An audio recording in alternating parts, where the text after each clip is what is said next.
Hello again and welcome back. Welcome to class number 450. 450, wow. All right.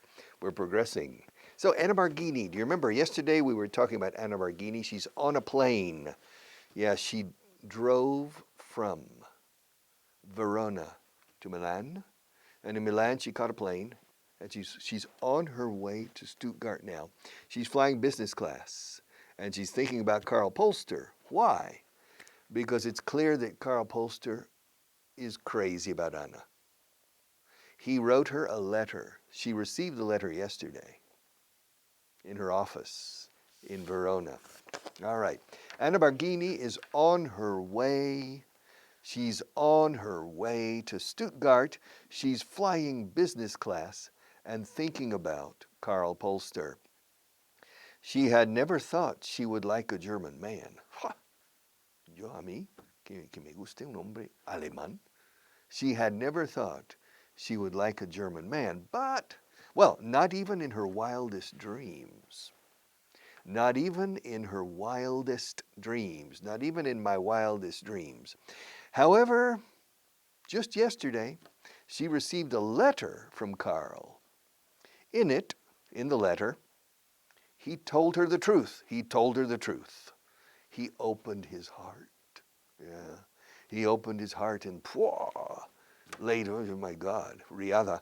He opened his he opened his heart. He told her the truth.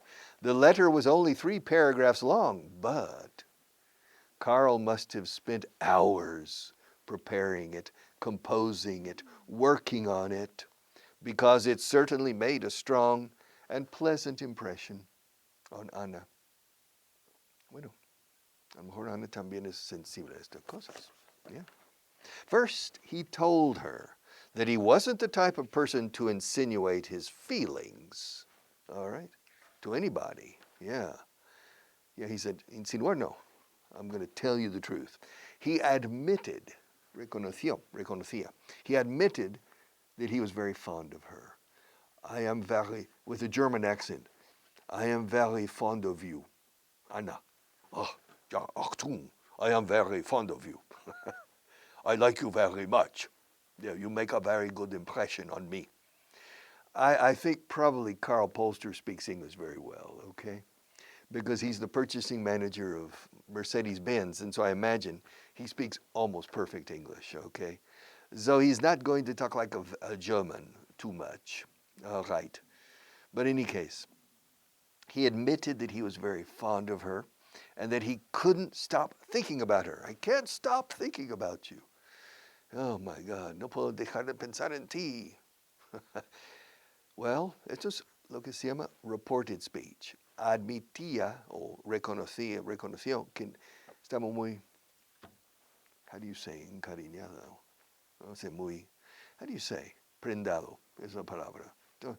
Very fond of her y que no podía, reported speech, no podía dejar de pensar en ella, that he couldn't stop thinking about her. Second, he told her that she was one of the most attractive and intelligent women he had ever met. Pluscuamperfecto otra vez. Que era de las más inteligentes y atractivas que había conocido jamás en su vida. Second, he told her that she was one of the most attractive and intelligent women he had ever met, and that logically, hombre lógico, logically, all right, he had been deeply affected by her presence. Wow. Yeah. Yes. Third, he told her that he knew her family was wealthy, but he assured her, te aseguro, he assured her that money was not and had never been a factor that influenced his feelings towards people. All right. Okay. Okay, I believe him. Do you believe him? Or do you think he's after the money? You think he's after the money? Mal pensada. Yeah. Piensa mal y acertarás. ¿A que sí? That's a Spanish expression. Mal pensada. No existe el adjetivo en inglés mal pensado. No existe. Hay que pensar bien. You have to think first. The benefit of the doubt. You know the benefit? Hay que darle al beneficio de la duda. Give we have to give Carl the benefit of the doubt. All right, it's not. First of all, Anna's very attractive. She's very, very attractive. Second, she's very intelligent. All right. And so Carl said, wow, this is a very attractive girl. I like her very much. Okay, all right. I'm thinking about her. Los alemanes no pueden hacer la TH. Thinking. Dicen thinking. What are you thinking about? Thinking is hundiéndose. I am thinking. You're thinking or you're thinking? Okay. So, third, he told her that he knew very well that her family was wealthy. Wealthy es riqueza ya establecida de generaciones. All right, but en este caso solo dos. We're wealthy, but he assured her that money was not and had never been a factor that influenced his feelings toward people, hacia la gente, hacia los demás, que nunca había influido en sus sentimientos hacia la gente, el dinero. All right, okay, si tú lo dices. If you say so, if you say so. Carl, he was from an upper middle class family. Upper class, upper middle class, lower middle class, lower class. That had a small but comfortable estate. Escrito estate, que es patrimonio, bienes de la familia. Un patrimonio pequeño pero cómodo. Okay, a small but comfortable estate.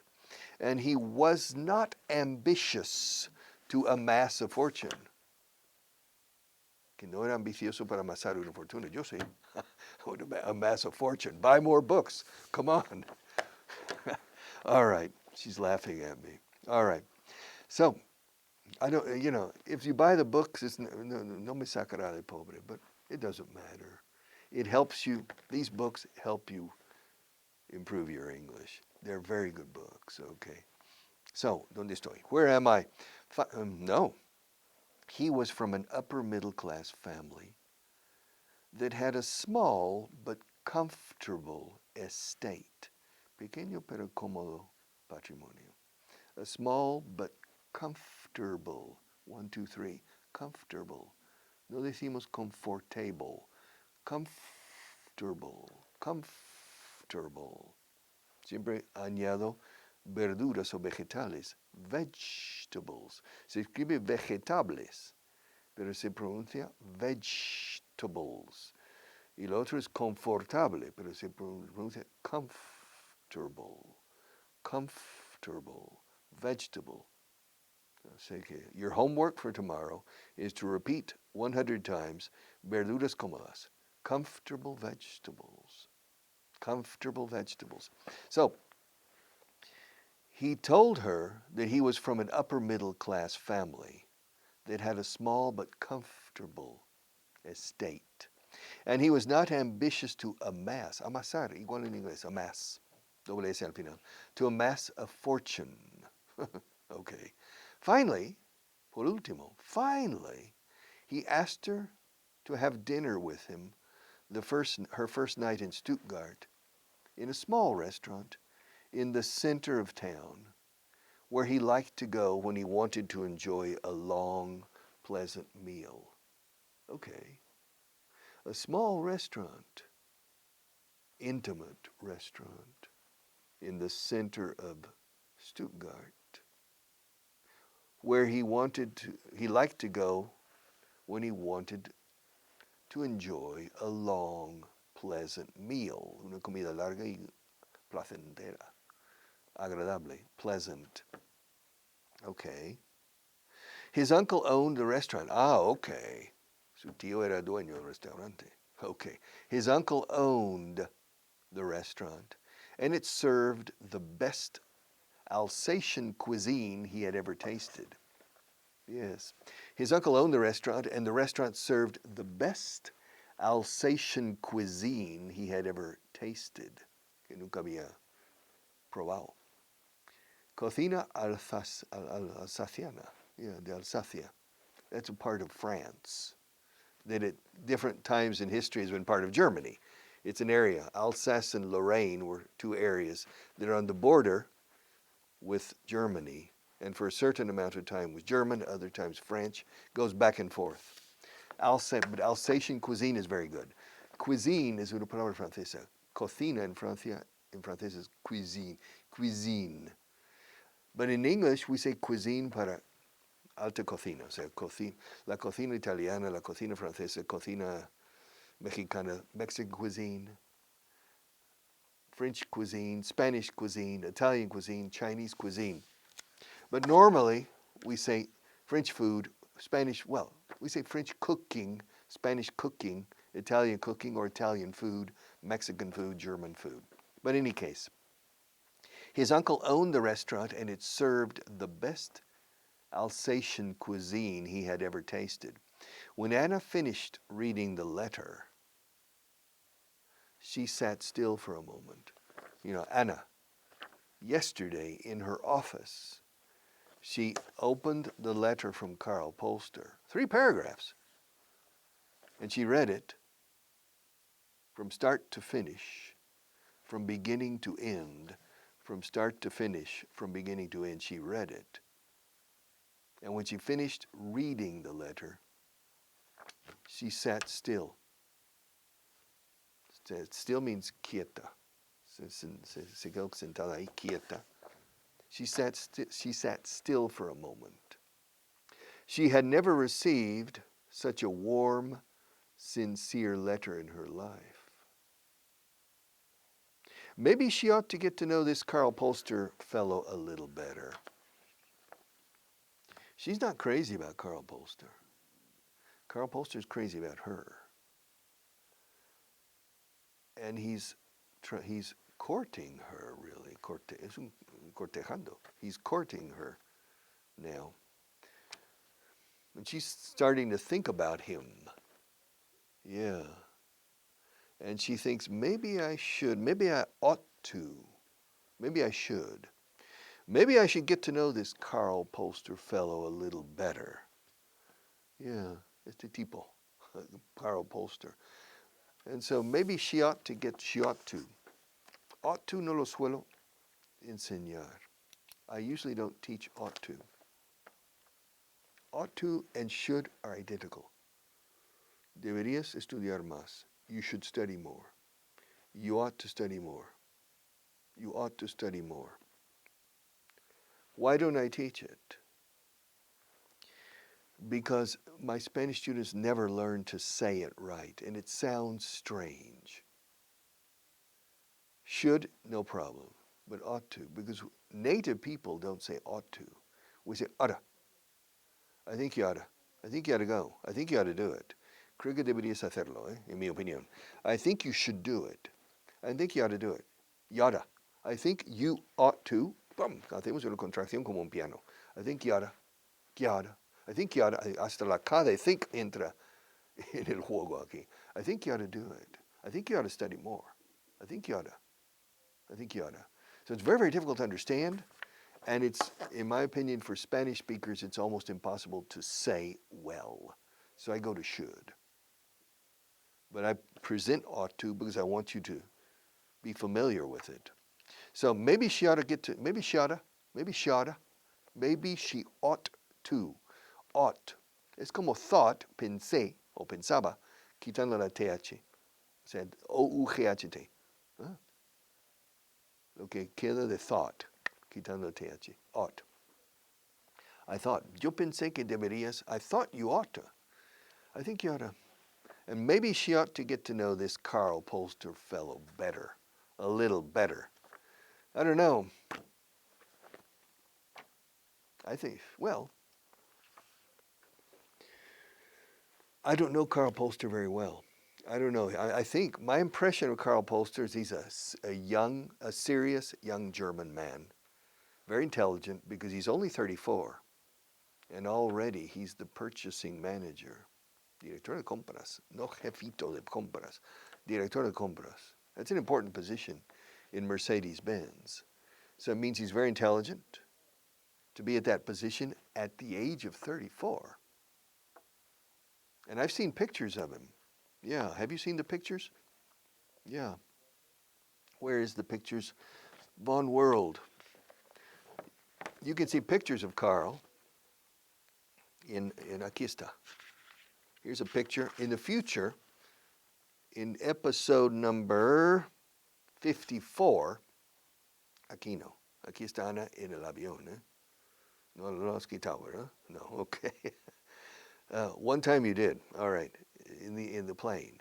But the next episode is the dinner in the Alsatian restaurant in the center of Stuttgart. And you can see a picture here. And if you buy the book, you have the picture here of Carl and Anna having dinner together.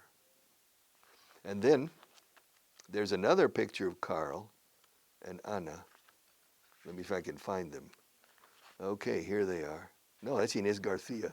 Sorry, I can't find them. Yes, the very last episode in the book, the very last, the last, pero mismo último, the very last episode in Vaughan World is Carl and Anna. But I'm not going to say where they are. I'm not going to say. I'm not going to reveal any additional information. Yeah. If you don't have the book, te quedas con el misterio. You know, it's a mystery. The last episode, and they are together. Where? Huh? They're not in Stuttgart, and they're not in Verona. They're somewhere else. I wonder where they are. Okay.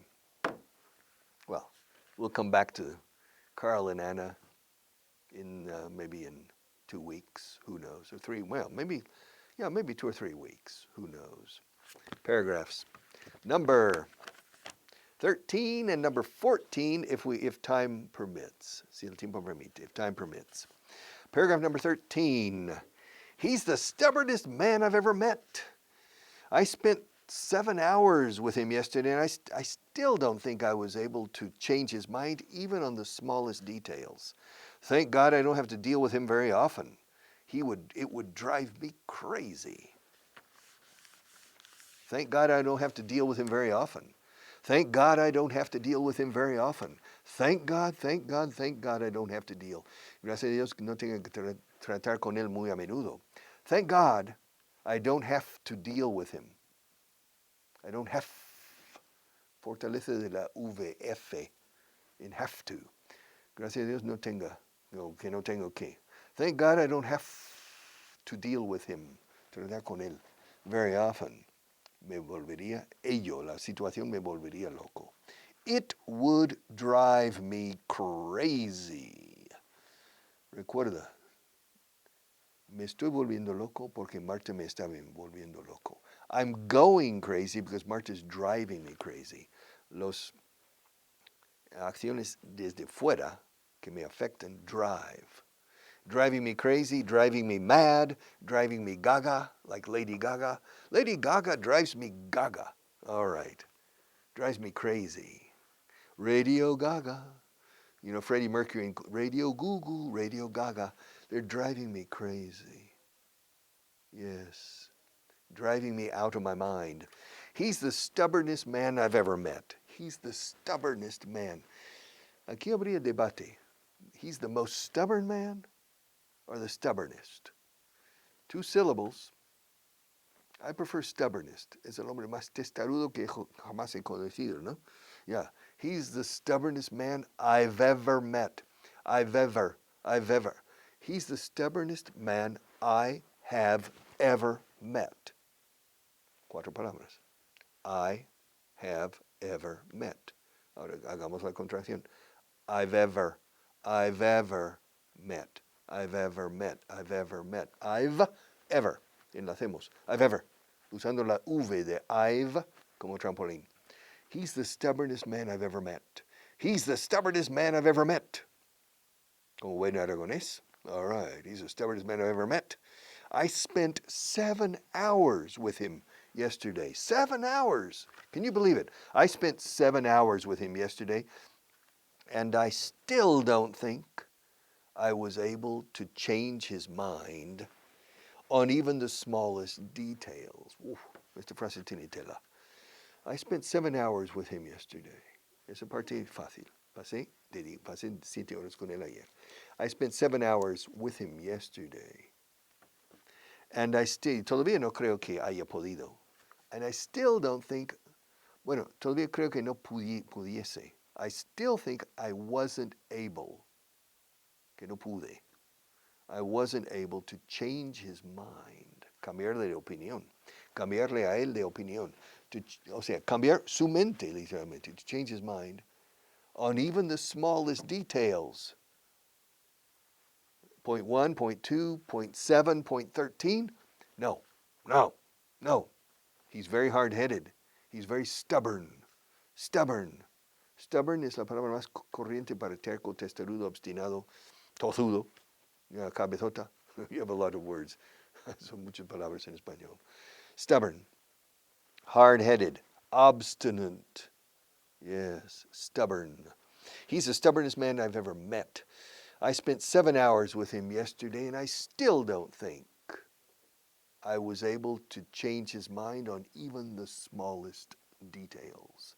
Thank God I don't have to deal with him very often. It would drive me crazy. Do you understand, Marta? Yeah? Do you understand? I mean, if Marta understands, surely you understand. Okay. Yeah. So, one more time. He's the stubbornest man I've ever met. I've ever met. He's the stubbornest man I've ever met. I spent 7 hours, I spent 7 hours with him yesterday. And I still don't think, sigo sin creer que haya podido, and I still don't think I was able to change his mind on even the smallest details. Thank God I don't have to deal with him very often. It would drive me crazy. It would drive me crazy. All right. Got it? Oh, okay. Got it? All right. Paragraph 14. We're going to do both paragraphs today. How many? About 4 minutes, Marta. About 4 minutes? Yeah. About 4 minutes, yeah. How much time? You have time? Let's see. Yeah, maybe. All right. Well, we can start on this paragraph and finish tomorrow. Okay. If you ever come back to New York, be sure to look me up. Here's my address. I'm available at any time to show people around the town, and nobody knows the Big Apple better than I do. You can be sure of that. Esto es un oportunista aquí, eh? If you ever come back to New York, be sure to look me up. Here's my address. I'm available at any time to show people around the town, and nobody knows the Big Apple better than I do. You can be sure of that. You can be sure of that. De eso puedes estar seguro. De eso puedes estar muy seguro. You can be sure of that. You can be sure. Puedes estar seguro de eso en inglés. You can be sure of that. Yes. If you ever come back to New York, if you ever come back to New York, if you ever come back to New York. Si alguna vez vuelves a Nueva York, ever. Si alguna vez en tu vida vuelves aquí a New York. So the conversation is taking place in New York. If you ever come back to New York, be sure. Estate seguro de, se dice, be sure, asegúrate. Be sure to look me up, buscarme. Pero look for me, no, porque no estoy perdido.